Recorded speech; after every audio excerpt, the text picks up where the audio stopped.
پانی کی 5 قسمیں بتائی جا رہی تھیں، جس میں سے 3 کا ذکر ہوا تھا کہ ایک پانی طاہر مطہر غیر مکروہ ہے، بالکل اپنی اصلی حالت میں اصلی شکل میں ہے۔ دوسرا وہ جو طاہر ہے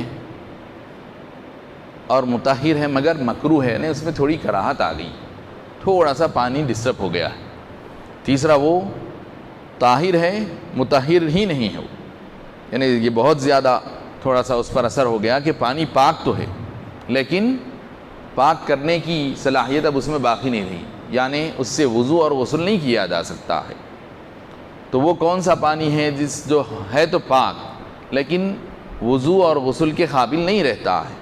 تو بتائے کہ ایسا پانی جس سے 1 مرتبہ وضو کر لیا جائے، وہ پانی جس سے 1 مرتبہ غسل کر لیا جائے، دوبارہ وہ استعمال کے قابل نہیں رہے گا۔ اسی طرح کسی درخت یا پھل میں سے نکلا ہوا پانی جو ہوتا ہے، جیسے ناریل ہے، اس کے اندر سے نکلا ہوا پانی بالکل صاف شفاف تو ہے، پانی ہے، پاک ہے، آپ پی سکتے ہیں، آپ اپنے کھانے پینے کے لیے استعمال کر سکتے ہیں، لیکن وضو بنانے کے کام کا نہیں۔ وضو کے لیے جو طہارت ہم حاصل کرتے ہیں وضو کے ذریعے سے غسل کرتے ہیں، تو کوئی آدمی ناریلوں کا پانی نکال لے کر اگر اس سے وضو یا غسل کرنا چاہے تو اس میں ایسی صلاحیت نہیں کہ آدمی کے غسل کو پورا کر سکے، آدمی کو پاک بنا سکے۔ تو اس لیے بول رہے ہیں کہ یہ جو درخت اور پھلوں کا پانی ہوتا ہے پاک ضرور ہوتا ہے، طاہر ہوتا ہے، لیکن مطہر نہیں ہوتا ہے، یعنی یہ وضو اور غسل کے قابل نہیں ہوتا۔ اسی طرح کسی پاک پانی میں جب کوئی دوسری چیز مل جاتی ہے تو اس وجہ سے بھی وہ پانی وضو اور غسل کے قابل نہیں رہتا ہے، اگر دوسری چیز جو پانی میں مل گئی اور اس کا ڈومینیشن ہو گیا، غلبہ اس چیز کا ہو گیا۔ تو بتا رہے ہیں وَلَا بِمَاءٍ زَالَ طَبْعُهُ بِالطَّبْخِ أَوْ بِغَلَبَةِ غَيْرِهِ عَلَيْهِ، اسی طرح اس پانی سے وضو یا غسل کرنا جائز اور درست نہیں ہے جس پانی کی طبیعت، پانی کا نیچر تبدیل ہو گیا۔ پانی کا نیچر اور اس کی طبیعت یہ ہوتی ہے کہ وہ ایک جگہ ٹکتا نہیں۔ پانی کو آپ زمین پر ڈالیں تو وہ بہنے لگتا، ایک تو بہاؤپن اس کے اندر ہوتا ہے، دوسرے پتلاپن اس کے اندر ہوتا ہے، گاڑھاپن نہیں ہوتا۔ پانی ایک جگہ ٹھہرتا نہیں، وہ جانے کے لیے راستہ بنا کر نکلتا رہتا ہے۔ تو بہاؤپن اس میں ہونا یہ پانی کا مزاج ہے، اس کی طبیعت ہے، اس کا نیچر ہے، اور دوسری چیز اس کے اندر پتلاپن ہوتا ہے، گاڑھاپن نہیں ہوتا۔ تو یہ 2 چیزیں پانی کا نیچر ہیں، اس کی طبیعت ہے۔ تو اگر پانی کی یہ طبیعت کوئی چیز اس میں ڈال کر ملا کر پکا دینے کی وجہ سے اگر ختم کر دی گئی ہے تو اب وہ پانی نہیں، وہ پانی وضو اور غسل کے قابل نہیں رہے گا۔ جیسے کہ چاول ڈال دیں آپ، تھوڑا پکا دیے تو پیچ بن گئی۔ چاول ڈال کر جیسے ہی آپ اس کو پکا دیتے ہیں، پکانے کے بعد آپ دیکھیں گے کچھ دیر کے بعد اس کے اندر پانی کا جو پہلے پتلاپن ہوتا ہے وہ پتلاپن باقی نہیں رہتا اور وہ بہاؤ کی وہ کیفیت نہیں رہتی۔ آپ دیکھیے، آپ پانی کو ایک جگہ ڈال کر چاول پکا ہوا پانی، گیہوں ڈال کر پکایا ہوا پانی، آٹا ڈال کر پکایا ہوا جو پانی ہوگا، آپ جب اس کو ڈالیں گے کسی جگہ پر تو ایک جگہ آپ کو ٹھہر جائے گا، پانی کی روانی کے ساتھ جائے گا نہیں۔ یہ ہے کہ پکائے نہیں بھی لیکن دوسری چیز اس پانی میں زیادہ مقدار میں مل گئی، تو اس سے بھی پانی اپنی اصلیت اور حقیقت اپنے نیچر پر باقی نہیں رہتا۔ تو اب پانی کے اندر دوسری چیز کا غلبہ یعنی ڈومینیشن، پانی کے علاوہ دوسری چیز کا ڈومینیشن ہو جانے کا ہم اندازہ کیسے کریں گے؟ تو بتا رہے ہیں کہ اگر پانی میں ملنے اور گرنے والی چیز کیا سالڈ قسم کی ہے، سوکھی ہوئی ہے، جامد قسم کی سوکھی ہوئی کوئی چیز ہے، جیسے سوکھی ہوئی چیز جیسے صابن ہے، ڈٹرجنٹ پاؤڈر ہے، جیسے کہ آٹا وغیرہ ہے، تو یہ جو سوکھی ہوئی چیزیں ہیں پانی میں اگر مل جاتی ہیں تو دیکھا جائے گا کہ وہ چیز پانی میں مل جانے کے بعد کیا پانی کا پتلاپن اور بہاؤپن باقی ہے تو ٹھیک ہے، پانی ہے، اور اگر وہ جو چیز پانی میں ملی، صابن پانی میں مل گیا اور گھل گیا، ہلکی سی پانی میں بو آ رہی ہے لیکن پانی کا پتلا پن اور بہاؤ پن اگر برابر باقی ہے تو پانی، اگرچہ کہ صابن کی وجہ سے کچھ خوشبو آ رہی، لیکن اگر صابن اتنا زیادہ گھل گیا، مل گیا کہ پانی کے اندر گاڑھا پن اور اس کے اندر بہنے کی صلاحیت ختم ہو گئی، تو پھر اب وہ پانی سے وضو اور غسل نہیں کر سکتے ہیں آپ۔ تو اب پانی کے اندر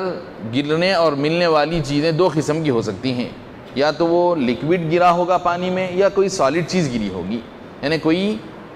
سیال بہتی ہوئی چیز جیسے کہ سرکہ ہے، یا پھر دودھ ہے، یا اسی طرح کوئی اور چیز پتلی جو چیزیں ہوتی ہیں وہ پانی میں مل جاتی ہیں، یا پھر کوئی سوکھی ہوئی چیز ملی ہے۔ تو بتا رہے ہیں کہ تو اب ہم سیال جو لکوڈ ہیں اس پر ہم بات انشاءاللہ آئندہ کے درس میں کریں گے۔ آج ہم سالڈ کے بارے میں بات کر رہے ہیں کہ کوئی سوکھی ہوئی جامد جو سالڈ چیز ہوتی ہے وہ پانی میں اگر مل جاتی ہے تو یہاں ہم پانی اپنی اصلیت پر باقی ہے یا نہیں ہے اس کو دیکھنے کا طریقہ یہ ہوگا کہ پانی کا بہاؤ پن اور اس کی سیلانیت اور اس کی رقت، پتلا پن اور اس کا بہاؤ پن یہ باقی اگر ہے، باوجود یہ کہ وہ چیز گری ہے اس میں پانی میں، لیکن پھر بھی ابھی وہ باقی ہے، تو پانی پانی ہے وہ، اگرچہ کہ اس میں تھوڑی سی بو آ رہی ہوگی یا پانی کے مزے میں فرق محسوس ہو رہا آپ کو، تو بتا رہے ہیں کہ پانی کی بو بدل گئی اس چیز کے گرنے کی وجہ سے، یا پانی کے مزے میں بھی فرق آ رہا ہے، لیکن مگر یہ ہے کہ پانی کی طبیعت جو ہے، یعنی دو چیزیں، رنگ بدل گیا اس کو مت دیکھیے آپ، جیسے کہ نیل ہے، پانی میں تھوڑا سا گرتے ہی پانی کا رنگ بدل جائے گا، تھوڑا سا نیل گر گیا اب آپ دیکھیے پانی کا رنگ بدل جائے گا، لیکن مگر پانی تھوڑے سے نیل گرنے سے رنگ تو بدلے گا لیکن اس کا جو بہاؤ پن ہے برابر باقی رہے گا، اور اس کے اندر جو پتلا پن ہے وہ بھی باقی رہے گا جب تک کہ بہت زیادہ نہ گر جائے۔ تو بتا رہے ہیں کہ پانی کے اندر سوکھی چیز گرنے کی صورت میں آپ کو دیکھنا کیا ہے، اس کا پتلا پن باقی ہے یا نہیں ہے، اور اس کے بہنے کی صلاحیت باقی ہے یا نہیں۔ تو پانی میں سوکھی چیز یعنی سالڈ یا جامد چیز جب ملتی ہے تو آپ یہ دیکھیں کہ اس کا پتلا پن اور بہاؤ کی کیفیت یہ باقی رہنا تو پانی ہے، وضو کر سکتے، اور اگر پتلا پن اور بہاؤ کی کیفیت ختم ہو گئی، اس کے اندر ٹھہراؤ کی کیفیت آ گئی اور گاڑھا پن پیدا ہو گیا تو پھر اب وہ پانی وضو اور غسل کے قابل نہیں ہے۔ اگر پتلا پن اور اس کے بہاؤ کی کیفیت باقی ہے